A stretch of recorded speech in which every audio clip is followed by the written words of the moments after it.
আসামের star insurance agent of the year Apurba মুখোপাধ্যায়কে এবার আমরা ডেকে নেব। আজকের সময় আমি বোধহয় একটা অবতারের মতো হয়ে গেছি। যার হাত চষে পাল্টে যাচ্ছে ভাগ্য, পাল্টে যাচ্ছে দিন। প্রিয়াঙ্কার সাথে আমি প্রথম কাজ করলাম, এটা আমার সেকেন্ড ওটিটি, এর আগে করেছিলাম একটা ওটিটি রঞ্জিত দাকে নিয়ে।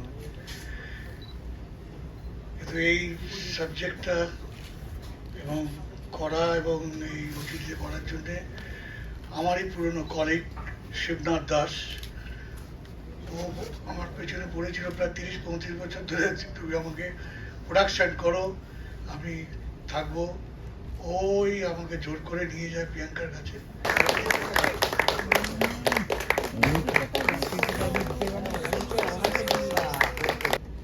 আচ্ছা, সবাই এখানেই থাকুক, আর তার সঙ্গে আমি শশী ম্যামকে একবার ডেকে নেব।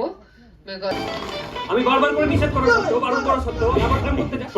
আমার হয়তো এতগুলো রিলেশনশিপ ওয়ার্কআউট করেনি, তার মানে এটা নয় যে আমি আমার জীবনে সোলমেট খুঁজে পাবো না। এই হার্টের বিট হবে কি মামলায় আমি তোমাকে আঁকড়ে ধরে রাখতে, কাছাকাছি থাকতে চাইছে ডোপামিন। নমস্কার, আপনার সাথে আমার আলাপ নেই, প্রথম আজ আলাপ হলো। হরদা আছে, যার সিনেমা দেখে আমরা বড় হয়েছি এবং রোজ আমার ইন্সপায়ার করে। হরদা, আই লাভ ইউ হরদা। অ্যান্ড আমার বন্ধু বান্ধব যারা রয়েছেন এখানে, তাদেরকে থ্যাংক ইউ আসার জন্য, এবং আশা করি সবার ভালো লেগেছে। প্রেসে থেকে যারা এসছো তাদেরকে অনুরোধ যে তোমরা প্রচার করলেই প্ল্যাটফর্ম 8 এবং আমাদের সিরিজ এবং আমাদের সবার সিরিজ সবার কাছে পৌঁছে যাবে। তো তাই আর বেশি কথা না বাড়িয়ে আমি ডেকে নেবো রাহুল, আমার ভাই রাহুলকে।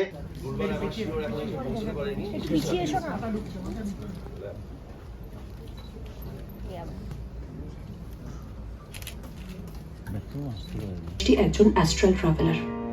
অ্যাস্ট্রাল ট্রাভেলাররা বুঝতে পারে না যে তারা ঘুমের মধ্যে একটা অন্য ডাইমেনশনে ট্রাভেল করছে।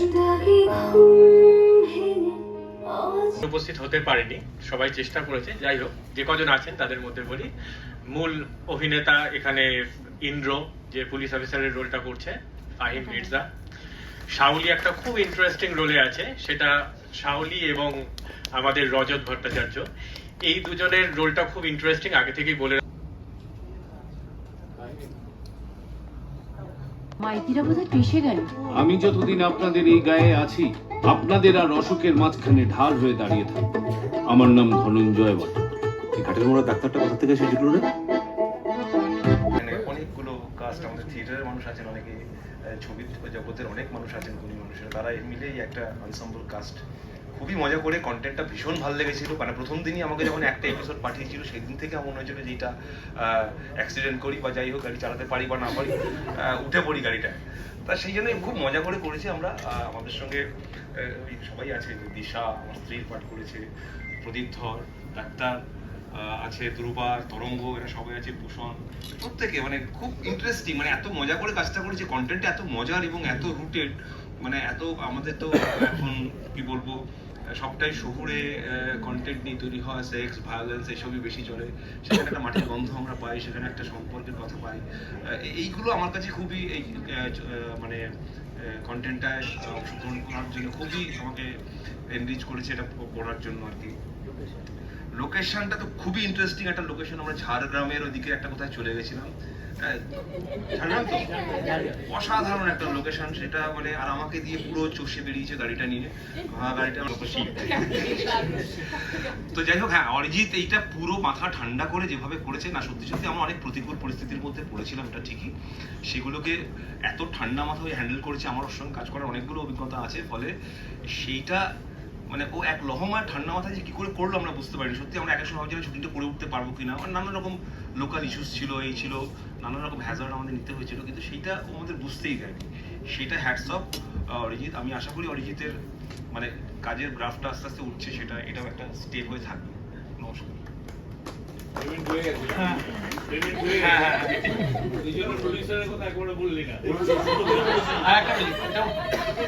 ঠিক আছে, মানে যা বলার তো লোকনাথা বলেই দিয়েছে, আলাদা করে কিছু বলার নেই।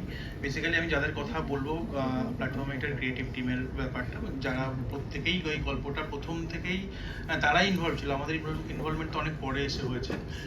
বেসিক্যালি শুভদা, সৌর্য, আমাদের দেবারতী, অসিতদা, ইমন লিখেছে গল্প, ইমন চক্রবর্তী, এরা প্রত্যেকে মিলে যেভাবে এফোর্ট দিয়ে গল্পটাকে দাঁড় করিয়েছে, আমরা জাস্ট এক্সিকিউট করার জন্যই সেখানে ছিলাম। বাকিটা আমাদের ওরাই তৈরি করে দিয়েছে, আমরা জাস্ট এক্সিকিউশনের মন দিয়েছিলাম।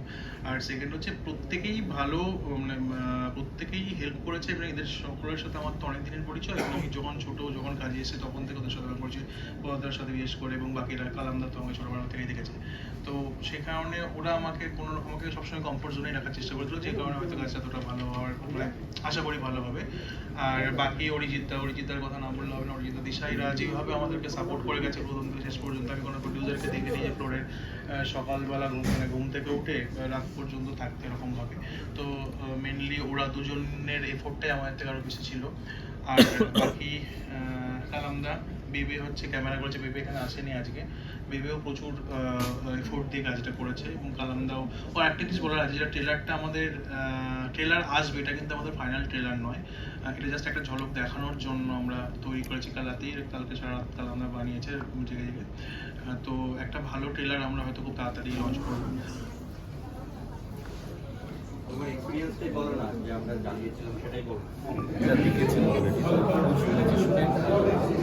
এতটা এক্সাইটেড, কখন দেখতে পাবো এইটার জন্য। তারা প্রত্যেকে খুশি, মানে দর্শক খুব খুশি হবে, আনন্দ পাবে, এইটুকু বলতে পারবো। দাদা, তোমার এই ওয়েব সিরিজের চরিত্র ব্যাপারে যদি একটু বলো। বেশি কিছু বলবো না, এখানে আমি একজন ডাক্তারের চরিত্র করেছি, অদ্ভুত রকমের একজন ডাক্তার। আমি যে ধরনের চরিত্র করি সেরকম নয়, একটু অন্যরকম। আমি হচ্ছে সুশান্তা, মানে যে আমার বয়ফ্রেন্ড হয়েছে এখানে, তার মানে বেসিক্যালি আমি এখানে প্রধানের মেয়ে হয়েছি। তো এবার পুরোটা তো রিভিল করবো না, তো দেখবেই না, তো বাকিটা সিক্রেট থাকবে। কিন্তু বেসিক্যালি আমি প্রধানের মেয়ে, আর আমি সুশান্তার গার্লফ্রেন্ড। ক্রিসমাসে কি করছো? কি তৈরি করা হয় বাড়িতে? সে তো হবে, কিন্তু আমার এক্সামস চলছে, তো খুব একটা বেশি এনজয়মেন্ট করতে পারবো না এবার, কিন্তু নিশ্চয়ই কেক তো বানাবো। Thank you. টানটান প্রেম, এই গল্পে তো টানটান প্রেম এবং অনেক রকমের সমস্যা প্রেম সংক্রান্ত। আমার মনে হয় এখানে যখন আমরা ট্রেলার লঞ্চটা করছিলাম, তখন একজন বললেন যে প্রেমের নানান রকম সিচুয়েশন, সেই বই শেপ, শেপ, টাইটানিক ইত্যাদি হয়, আমি জানি না, আজকাল আমি বুঝি না, বাট ওইগুলো নিয়েই আর কি গল্পটা, যে একটা সিচুয়েশনের মধ্যে পড়লে সেটা প্রেম হয় কি অন্য কিছু হয়, সেটাকে বর্ণনা করা বা ওটাকে একটা ডেফিনিশন দেওয়া। একটা ক্রাইসিস, লোকদের মিড লাইফ ক্রাইসিসে আমাদের প্রেম ক্রাইসিস হয়, তো মানে এটা হচ্ছে প্রেম ক্রাইসিস নিয়ে গল্প। 4 জন চরিত্র প্রেমে হাবুডুবু খেয়েছে, জীবনে তো ওদের মতো খেয়েছে, আর কোনোভাবেই কোনো রকমে আর কি নিজেকে বাঁচিয়ে উঠছে বা বাঁচাতে পারছে না, বা সিচুয়েশনের মধ্যে পড়ে যাচ্ছে, সেটা নিয়ে it's a comedy of errors. নিরাজার গল্প, অত ভাবার কিছু নেই। বাকি আমরা যেরকম খাবার খেতে খেতে ভালো ভালো সিরিজ দেখতাম, ফ্রেন্ডস জাতীয় সিরিজ দেখতাম, ওরকমই একটা সিরিজ, বলছি না এটা ফ্রেন্ডসের প্রথম, বাট ওরকমই একটা সিরিজ, মজা লাগে। এর আগে যেটা করছি সেটা আমার প্ল্যাটফর্মেই release, web film, that was Durga Durga, last year ওটা লঞ্চ হয়েছিল। তো এই বছর, মানে এই বছরের এই ট্রেলারটা লঞ্চ হয়েছে, 2 জানুয়ারি 2026 সেটা রিলিজ। খুবই এক্সাইটেড, অনেক চ্যালেঞ্জেস, অনেক অবস্টাকলস, অনেক প্রবলেমসের মধ্যে দিয়ে, অনেক প্রতিকূলতার মধ্যে দিয়ে আমরা এই কাজটাকে শেষ করেছি। তো খুবই ভালো, কারণ আমি এক্সপেক্ট করিনি এই কাজটা শেষ করতে পারবো। একটা আলাদা আমাদের মধ্যে একটা এনার্জি ছিল, যেটার জন্য আমাদের টাইম স্পেন্ড অনেক বেড়ে গেছে। ফাইনালি কাজটা শেষ হয়েছে, আমাদের একটা ভালো পরিণতি হতে চলেছে, সেটা আশা করছি। তাই দর্শক দেখবে, দর্শক ভালোবাসবে। আর এই ওয়েব সিরিজটা আমি করেছি বলে তা নয়, যদি কেউ দেখে, মানে যে কোনো দর্শক, মানে তোমরা যে কেউ যদি দেখো, আর 5টা টাকা কিন্তু নয়, এর একটা সত্যি একটু ভয়ের আছে, ভয় লাগে। আর শুরু করলে শেষ না কোনো উপায় থাকবে না, এর থেকে বেশি কিছু বলবো না। বাকি আর 5টা ঘরের গল্পের মতো এটা, বাট অ্যাপ্রোচ ইজ ডিফারেন্ট। প্রত্যেকটা সিজন, মানে প্রত্যেকটা এপিসোডে পয়েন্টে পয়েন্টে খুব ভালো মোড় আছে, যেটাতে দর্শক আরো বেশি মিস্ট্রিয়াস তৈরি করবে, আরো বেশি রহস্য তৈরি করবে। তার জন্য তো এটাকে দেখতে হবে। আপনারা দেখুন, আপনারা এটাকে সাপোর্ট করুন, আমাদের এই প্রচেষ্টাকে, আমাদের ভালোবাসাকে আপনারা আরো বাড়ান। আর এমনটা নয়, আসলে ইচ্ছে একটা ভীষণ অদ্ভুত জিনিস, আর সেটা না সময়ের সাথে সাথে বদলাতে থাকে। প্রত্যেকটা মানুষের ইচ্ছে খুব আলাদা আলাদা। যদি আমরা নিজেদের লাইফেও দেখি আমার ইচ্ছে আর আমার পার্টনারের ইচ্ছে সবসময় এক হবে তার কোনো মানে নেই, কিন্তু কোথাও গিয়ে তো আমরা সেটা মানিয়ে গুছিয়ে একটা জায়গায় নিয়ে আসার চেষ্টা করি। তো সেরকমই আমার সাথে দেবরাজদার যে চরিত্রটা অপু আর অপর্ণা, এদের দুজনের বেসিক্যালি ইচ্ছেটা হচ্ছে একটু খেয়ে পড়ে শান্তিতে থাকা। সেখানে গিয়ে কারোর ইচ্ছেটা একটু বেশি হয়ে যায়, কারোরটা একটু কম থাকে, বাট সেটা কীভাবে ওরা ব্যালেন্স করবে এবং ফাইনালি ওই সরল রেখাটায় পৌঁছতে পারবে, ইট ইজ অ্যাবাউট দ্যাট। খুবই আশাবাদী, মানে এই প্রজেক্টটা নিয়ে আমি খুবই আশাবাদী। আমরা অনেক দিন ধরে এটা বেশ কিছু শ্যুট করেছি, তারপর প্রি প্রোডাকশনের কাজ অনেক দিন ধরে ওরা করেছিল এবং পোস্ট প্রোডাকশনও দীর্ঘদিন ধরে কাজ চলেছে। এতদিন বেরোচ্ছিল না, আমরা অপেক্ষায় ছিলাম। ডাবিং হয়েছে, সব কিছু হয়েছে, কিন্তু আলটিমেটলি এবার বেরোতে চলেছে। সবাইকে ধন্যবাদ যে এরকম একটা কন্টেন্ট বাছাই ছিল এবং তাকে আমরা সেক্ষেত্রে আমরা কাজ করার জন্য, যদিও আমার সঙ্গে আপনার অনেক দিন আগে কথা হয়েছিল যে এরকম একটা আমরা কাজ করতে যাচ্ছি, সেটা অনেক দিন পরেই আবার ঘটলো কাজটা। কাজটা করে খুবই মজা পেয়েছি, এইটুকু বলতে পারি সবাই।